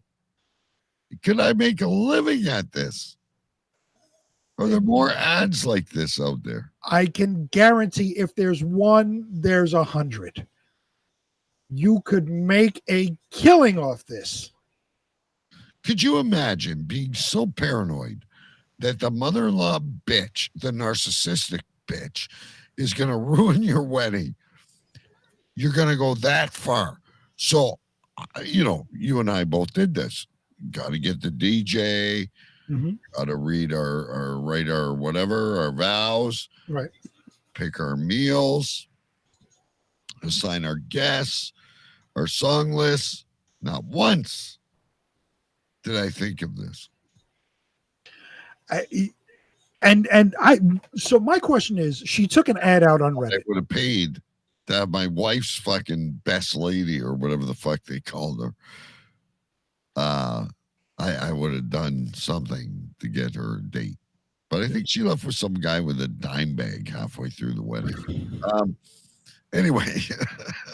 but here's my question in all this. So the bride to be has obviously made this public. She's posted this ad on Reddit. So this is public knowledge.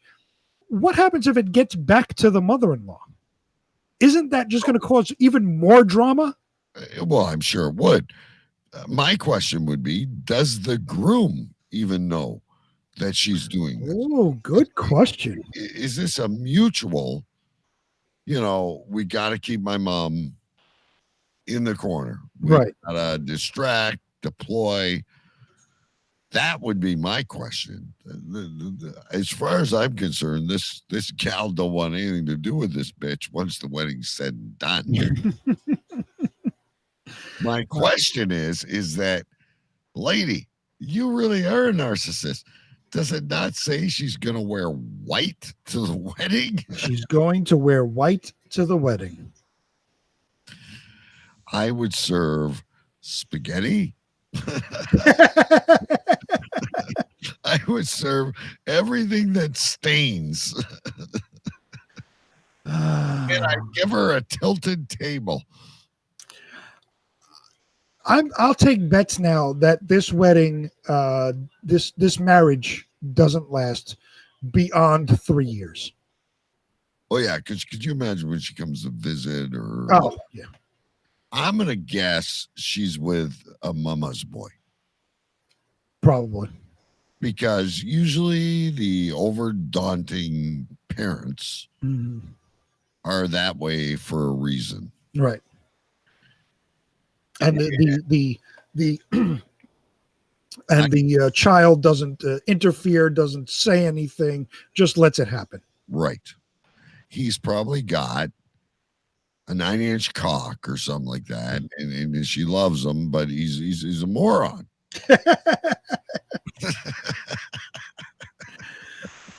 Oh my goodness. But yeah. My other question is, I think we've asked this many times, is why can we never? There's all these shows that come on Netflix and ABC in 2020. The follow-up of the, the follow-up of that. The Whitney Houston special is on next week. Why do we never hear any follow-up on these stories? Because these are social media stories and they are ADD stories, attention deficit disorder. You read about it real quick and you move on to something else and forget that you just read it. So, do you ever think that once we retire, you and I should go back and grab all these stories and go on tour together and find the answers? Because I'm sure there's 42 other podcasts talking about this subject, and we all have our own take on it, and we're all giggling. But could you imagine that you and I would be the weird news whisperers? I can see that on the Discovery Channel right now. We are being followed with the film crew investigating these weird news stories. Right. Our wives are getting pedicures. Our kids are at the finest universities. And you and I are down in the trenches finding the answers to these stories that are left open-ended. These people call themselves journalists. They don't give us any closure. 100%. I could see that being a hit show on Discovery Channel. I think we should do that. I really do. Because you retire, we'll get bored. And you got to figure out something to do. We can drink beer everywhere we go. We can stop at every tavern. We can talk to the local people. But we need to take these stories. We'll be able to download the old shows. And we'll go, okay, now we got to find out what happened. That's right. Right? What happened to that fucking defecator? That's an excuse to go to England. That's right. What happened to the bitch that married the tree and then got divorced? Exactly. Is she living in a forest in a tent? We could drink sake with her. It's a wonderful idea. I believe we should definitely look into this. No one has done it. So, I mean, and anyone that's ever followed us will want to know the answers. And I'm sure that even people that have never heard of us before, once they see us on TV, they'll be like, I remember that story. For sure. Whatever happened to that person who defecated in McDonald's in Minneapolis? For sure. Well, of course. Look at the shows that are on TV now. People digging for gold like it's 1872. You never knew you cared about that until they became a hit show. Now everybody flocks to it. We could be the exact same thing. You never knew you cared about the bitch that married a tree, but here you are watching it. Right. Because I'm disappointed in myself. I'm sure you're disappointed as well. We read a story, we theorize what may have happened or not happened, but we don't know for sure. We haven't had closure. It's like any relationship. We need closure. I'll buy a golden probe and we will drive across North America. And we will, has to be a golden probe. Golden probe, like diners, drive-ins, and dives, or whatever that. Well, he's like has a 67, Camaro. Yeah. But the golden probe from 1989 would be the exact same thing. It would be our moniker. We'd have to turn it into a convertible, of course, so we can wave. Of course. But yeah, we place ourselves in danger, and it would be excellent.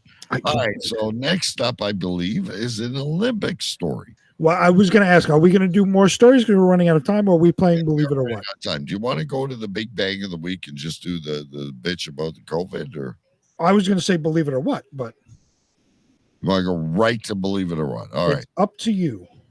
We will leave these next two stories, ladies and gentlemen, until next week. I think they're good. Which, by the way, I got to tell you, I've been watching the Olympics. I've been like, when I get home at night from these exhausting vacation things, I've been watching 3-on-3 half-court basketball. Is that a thing? Yes. I've been watching. My favorite was the intergender, and I think we talked about this at one point, the intergender relay race, where the Nigerians thought they pulled a fast one and put the man in where no one else did, and he took right off, but they ended up losing the race. And ping pong. I don't get ping pong. Okay, I know you make fun of curling, and some of these ping pong does not belong in the Olympics. You know what? You say ping pong, and it reminds me, I have to. I got to pull up a couple of pictures. I'm going to send you. I was in a Dick's Sporting Goods a couple of weeks ago. I'm going up and down the aisles because I'm looking for some barbecue stuff. And what do I find? Hold on. What do I find? Pickleball paraphernalia. I'm telling you, and I have an update on that. I just sent you the pictures. And I will share them next week. I have an update. I have asked various family members, friends, if they want to embark on this. I am serious. The pickleball courts are popping up all over. I'm surprised you don't have them in New York. I am going to start playing pickleball. Are you were really going to be starting pickleball? I think as a guy in my half-century mark, looking for a sport. I'm not saying I'm done with hockey. There are some options on the table, and I may or may not continue to coach hockey. But I think pickleball is a sport I can completely dominate in. I think I am still in fairly good shape for my age. I don't run marathons like other co-hosts. Mm-hmm. I'm not anywhere near in shape like I was when I was 20. But I think, and I might be wrong, I might get mud on my face, but I think that I can be a competitive pickleball player. I played tennis. I played racquetball. I played competitive racquetball when I was in my 20s. I think I still got what it takes. And I think old fucking Wally and Agatha have got their hands full when DK arrives at the court. I can't wait until pickleball becomes an Olympic sport and you are the representative from Canada vying for the gold medal. It's like playing ping pong on a tennis court with a wiffle ball. And I know you all will mock me, but I seriously believe this is a sport / game. Some of you are good at what do you call that shit when you throw the bean bags? Cornhole. Mm-hmm. Some of you are good at lawn darts. Some of you are good at throwing darts. I believe pickleball is something I would succeed in. But anyway, stay tuned. I can't wait for the pickleball update from Canada. Live videos. You're going to see me, and I'll start out in house league or rec or whatever they call it, and I'll beat everyone there, and then they'll say, okay, you got to elevate to and I will start to play in tournaments, and I'm a southpaw, and I remember in racquetball I had that spin serve, and I just gotta get outside against the brick wall and practice with that fucking wiffle ball, and I guarantee you I will have the deadliest serve of all. And I can't wait. I want to see YouTube videos, Facebook lives of you playing pickleball. Everyone laughs, but it is a up and coming sport. People do lawn bowling and fucking cricket and all this other shit. I'm going to do pickleball and I'm going to succeed at it, and I will destroy. I mean, I have that lineage, right? I have that competitiveness in me. Well, is there a pickleball lineage? I didn't get that you come from a long line of pickleball players. No, pickleball is a brand new thing. I have that killer instinct. I'm telling you, Wally's going to stand there after his 47-year career as an accountant, and we're just going to bat the ball back and forth. Right. I'm going to fucking smash it in his face, and I'm going to say, bring me the next. I'm the Cobra Kai of pickleball. Yeah. I'm telling you. Anyway, let's play some Olympic. Believe it or what, ladies and gentlemen, tonight is the best one of all. I'll explain it right after Scotty brings us in. Fact or fiction? True or false? Right or wrong? Let's go. It's time to play Believe It or What? Or what, ladies and gentlemen? Here's what's going on tonight. And I don't think Big B follows the logic of this, but I follow it completely. Big B, other than the time when he was having a COVID reaction to his second shot, fell victim. He's managed to roll with My Little Pony. He's managed to roll in the tugboat challenge. He's managed to get himself through in a tiebreaker edition of the music challenge. Big B is the king of Believe It or What. But can Big B beat himself? Now, I don't find it that confusing. I'm going to read you questions. If you get 3 right, yeah, you maintain that you are the genius of all of Believe It or What. If you get 3 wrong, your opponent probably would get them right. But my opponent is me. So even if I get them wrong, my opponent is myself, so right. I would win. You're like the narcissistic mother-in-law.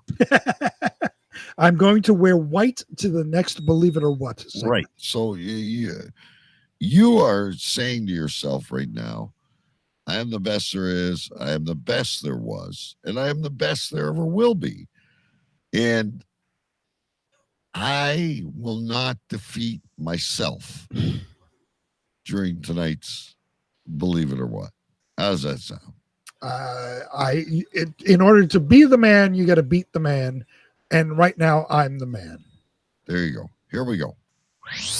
This is your next question. All right. Which athlete has won the most Olympic medals? Huh? Was it A, Carl Lewis? Was it B, Mark Spitz? Was it C, Michael Phelps?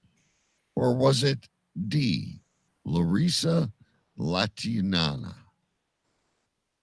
Believe it or what? I don't know who D was. I want to say Michael Phelps won the most medals. I don't know if it was just strictly won the most medals ever in swimming or won the most medals ever in the Olympics. Yeah. So I'm Olympic medals. right. So I'm going to say Michael Phelps. So you narrowed it down to Lewis, Spitz, and Phelps. You said Michael Phelps. Let's see. That answer is correct. Yeah, he won a staggering 18 golds plus 2 silvers and 2 bronze. Right. It's pretty hard to achieve. That's absolutely very hard to achieve. All right, see, it's not as bad as you thought it would be. You need 2 more right. What did Muhammad Ali, a.k.a. Cassius Clay at the time, wear while flying to Rome for the 1960 games? Was it A, nothing? Was it B, his boxing gloves? Was it C, a world title belt? Or was it D, a parachute? Believe it or what, Muhammad Ali, a.k.a. Cassius Clay, on a plane riding to the Rome Olympics in 1960, nothing, his boxing gloves, a world title belt, or a parachute. I would say a parachute. I'm not sure that I may have recalled that he doesn't like flying, so I would say a parachute. That answer is correct. See, you're one question away from being free. He was so scared of flying, he picked up the parachute from an army surplus store before the trip. And by the way, he won gold. This could be the shortest, believe it or what, ever, ladies and gentlemen. And we're doing this to build up Big B's confidence. All right. Let's do this one.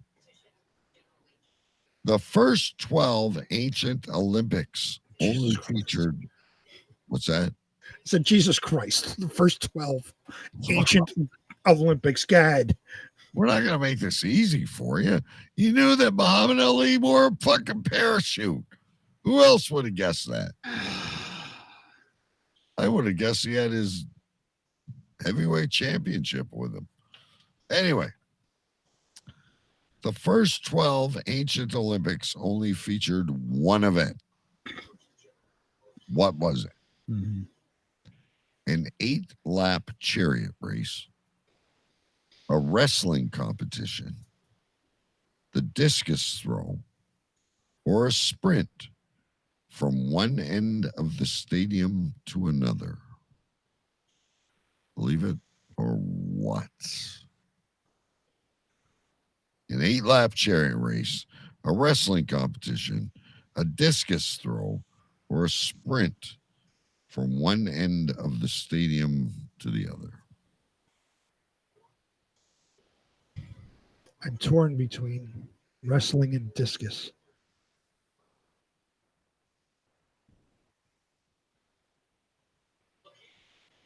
I'm going to say wrestling. But if it's wrong, I know I will get it wrong. But I will say discus. Wrong. Incorrect. Is it the discus? It is not either. It is not. It is a sprint from one stadium to the other. Oh, okay. The race across the stadium was about 200 meters long. Oh, okay. The wrong answers are creeping up on you. I had one. All right.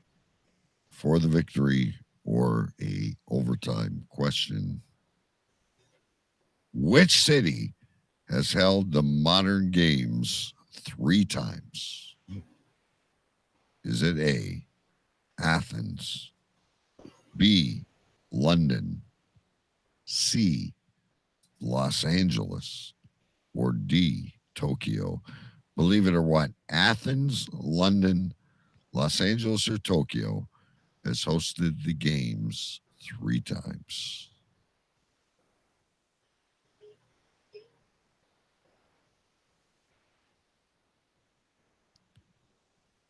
Believe it or what? Thinking it's not Los Angeles. Not Los Angeles. We're down to Tokyo, Athens, and London. I don't think it's Tokyo. Be Athens or London? That's a good question. So here we are, ladies and gentlemen. Which city has held the modern games 3 times? Big B is between Athens and London. Believe it or what? I'll say Athens just because it's the Olympics and they may want to go back there. That answer is wrong. Incorrect. Goose egg. It is London, 1908, 1948, 2012. All right, I was optimistic at the beginning. I was extremely optimistic. All right. Where's the one? This will be a good one. This is fair to you and to your alter self.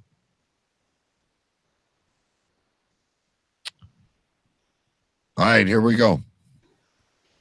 Why did Bobby Pierce slow down during his rowing race in the 1928 Olympics in Amsterdam? I have no idea. Bobby Pierce slowed down during a rowing race during the 1928 Olympics in Amsterdam. To wave to a fellow competitor's wife in the crowd. To let a family of ducks pass by. He dropped his oar into the water. Or his glasses fell off and he needed to find them in the boat. Or to victory yourself. I have no fucking idea. I've never heard of this person.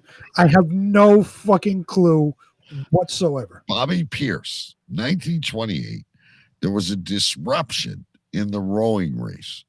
He waved to a competitor's wife in the crowd. He let a family of ducks pass by. He dropped his oar in the water, or his glasses fell off, and he had to retrieve them. Big B, the Olympics, believe it or what, is all riding on this one question.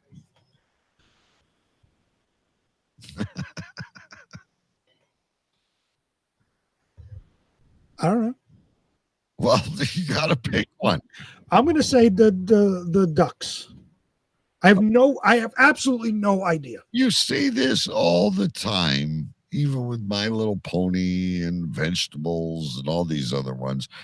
Let's roll the dice, ladies and gentlemen. Bobby Pierce, 1928. He waved to a fellow's competitor wife. He let a family of ducks pass by.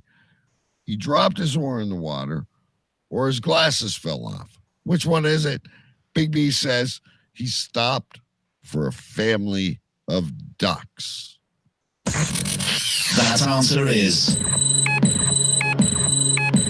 correct. He stopped for a family of ducks in the water, and he still won the race by 30 seconds. There you go. You have little faith, Big B. Oh, ye of little faith in yourself. You So did. does this mean I am now the champion of champions? Well, you are until someone can come along and beat you. But you've probably never seen the Never Ending Story. At one point during the Never Ending Story, Atreyu had to face his biggest terror. Mm-hmm. The terror was himself. Aha. And tonight you face yourself. You took a fast lead, and then your doubt crept back. You had no faith in yourself on the final question. I was hoping for a 1980s Olympic hockey question. No. Did you have one? This is not Miracle on Ice. Did you have an Olympic hockey question at all from the 1980s? No. There's no hockey. There's no Bobby Aruzo. There's no Jim Craig. A wonderful question would have been, true or false? When the United States beat Russia, that was for the gold medal. True or false? No, that was false. And of course, that was false. They went on to play. That was for the bronze medal game. Yeah. They had to go on and play Finland, Right. and they won the gold 2 nights later. The Miracle on Ice. Yeah, but beating the Russians was the biggest. Was the Miracle on Ice. That was the biggest thing. But everybody thinks that that's the gold medal winning game, and it's not. Or I could ask you who played the head coach in the movie Miracle on Ice. I know his name. Kurt Russell. You're correct. See? So even Anyway, while you're at the Finger Lakes, again, it's been probably 20 years since I've been there, but you can tour that arena. Oh, you were saying Lake Placid? Yeah, they have that. That's a museum now, right? Well, when I was there, it was the arena, and we actually got to walk in. And I'm a Canadian, but I'm also a hockey guy, and any hockey person will always cheer for the ultimate underdogs. And it was amazing to walk into there and see where the miracle actually happened. Because the other big victory over Russia was the 72 summit between Team Canada and Russia, where Team Canada was never supposed to win. Well, that was the thing. Team Russia was actually a professional hockey team. They were given military jobs to make them seem like amateurs, but they were a legitimate professional hockey team. Whereas, in 72, obviously Canadians were amateurs. The Miracle on Ice in 80, they were college kids. The U.S. were college kids. Well, see, now, and I believe the top 3 picks in the draft were Americans. And I don't know if it's lineage, because a lot of these older hockey players are moving to the States and their kids are being born there. I have no idea. But back 20 years ago, back in my day, you wouldn't have an American. That's like having some guy from Japan come and play in the NHL. Now, it's quite common to have. The Americans have an excellent program. They have one of the top programs in the world. Now, I have a question for you, since we've never actually talked about this, and I don't care if we're running over. So Brett Hull every year would play for the American team. And the reason he did that, he's a Canadian-born citizen, but was rejected by the Canadian national team. He went to play for the U.S. So every year, Brett Hull would play for the U.S. team. As a Canadian, does that bother you? Or did it ever bother you? Did you care? Was he Canadian, or was he dual? Because I think Bobby married an American woman, so he was legitimate to play American. Well, well, of course, you have to be legitimate to play American, but he's a Canadian-born citizen. Right. Because his dad was playing in Winnipeg at the time. Right. And he was rejected by the Canadian national team. So he said, you know what, screw it. I'm going to go play for the U.S. And for all those years, he played for the U.S. national team. That's the audacity of this sport. And you see it when we're talking about New York Rangers, Toronto. It's the audacity of the sport. Brett Hall was a good kid. Look, Austin Matthews is one of my favorite players in the world right now. And he's some fucking Mexican half-breed out of Arizona. And I fucking think the guy's phenomenal. So I know no borders, but, you know. Well, I just figured, you know, when it comes to playing for your national team. I have a hard time in the Olympics because I'm a major NHL fan. So if I have American players on my team or Russians or Swedes, I like my players. I also have great pride in my country, but I hate Sidney Crosby. And no, but you know what I mean? So I get torn. Of course, I want the country to win. You want your country. That's a great honor. But but this is where I'll say that one of the main reasons why professionals should not be playing in the Olympics. This is an amateur sport. You should showcase your amateur talent. You shouldn't have Sidney Crosby or Mika Zibanejad or whoever playing in the Olympics. This is for amateurs. This is for up-and-coming young players. But it all started not with hockey, with basketball. With basketball, yeah, with the Dream Team. And it sold tickets to the Olympics, I guess. And that's the problem, because they had Michael Jordan, Hakeem Olajuwon, and all those big superstars from back then. Was it 1992? I think it was the Dream Team, and they dominated. They crushed everybody. It was ridiculous. They didn't win by less than 50 points in every game. It was ridiculous. Now, though, that's what the Russians were doing the entire time. The Russians had a professional team under the guise of being amateurs because they were supposedly soldiers in the Russian military. Yeah. They were in the army. Yeah. And they were given government paychecks and all that, but their job was to play hockey. Yeah. So it was a little bit evening out. Anyway, it's that time of the show, ladies and gentlemen, on a special Sunday night edition, by the way. We thank you for staying with us and joining us, and we'll be back next Friday. By the way, the official contract signing before Big B goes away with Amanda and Jason Scott. Big B and I will be collaborating throughout the week to decide what those events will be on August the 27th. I can't wait. Will they actually make it to Niagara Falls the next week? I don't know. We have a habit of destroying people. Anyway, I'll throw mine out real quick. I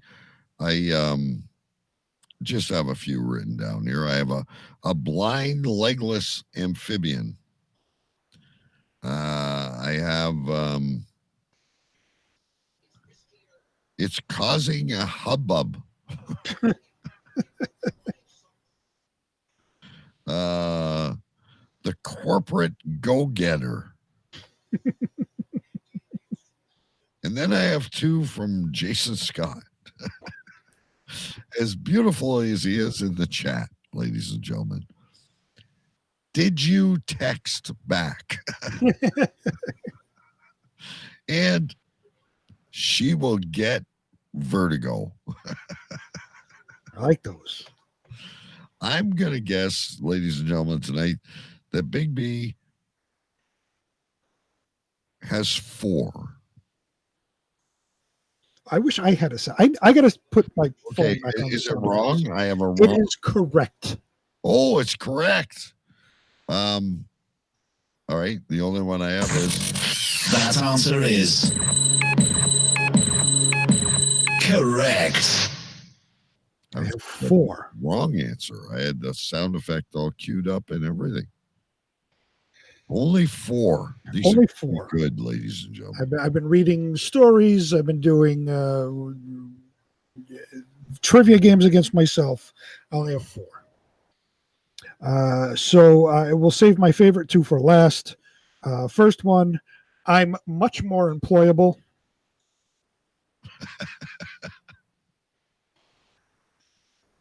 When you were talking about your wife. Yes, I remember. Being in Tim Hortons. Next up, are you ready? Yep. This thing was a sexy bitch. Talking about your car. Oh, okay. I was going to say I don't remember that. And now my favorite 2. I will save my favorite one for last, although this was really, really close. I am the Cobra Kai of pickleball. I am the Cobra Kai. Oh. All right. And my favorite one, a probe is not a sports car.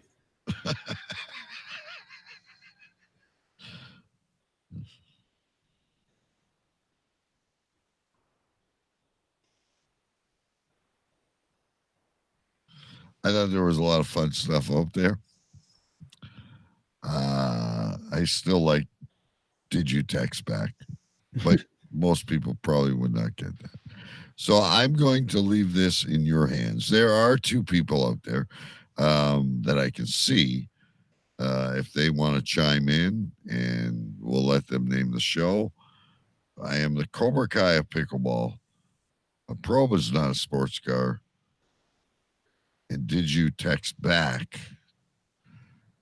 Are all good. I also like she will get vertigo, but I don't know if everyone gets that joke. Anybody out there? We're on the clock. I'm going to take a sip of beer. I'm going to give you a chance. And then I'm going to go sit in the hot tub and wonder why we do this shit. But I really think that Big B and I will be chasing down these stories and finding answers for you. And if you follow us on Discovery Channel, you will find out that you are as weird as we are. By the way, next week, the contract signing for Choo Choo Mania. 2 people listening out there, they don't want to say anything. Big B, I'm going to leave it up to you. Which one do you want to name the show? I originally said a probe is not a sports car, but the more I'm thinking about it, and the more I listen to other people, you say it, I really like I'm the Cobra Kai of pickleball. There you go. Ladies and gentlemen, I am the Cobra Kai of pickleball is the name of the show. And I don't know how long ago this was, but there's an oh my God from Amanda. All right. Join us next week, ladies and gentlemen. We'll be back with you again. It's been great hanging out with you on this Sunday. Next week, we have a good show on Friday. We do not know if we have a show the following week. It all hinges on if I can have someone fill Big B's seat. Until next time. Thank you very much for listening to the show. Now stay safe, take care, and wash your hands. I want you to pack up and get out. Get the hell out of here! Go! Just go! Get out! Get the hell out! Get out! That will conclude this evening's entertainment. Shut up! Shut up! Shut up! For every 1 new regulation, 2 old regulations must be eliminated.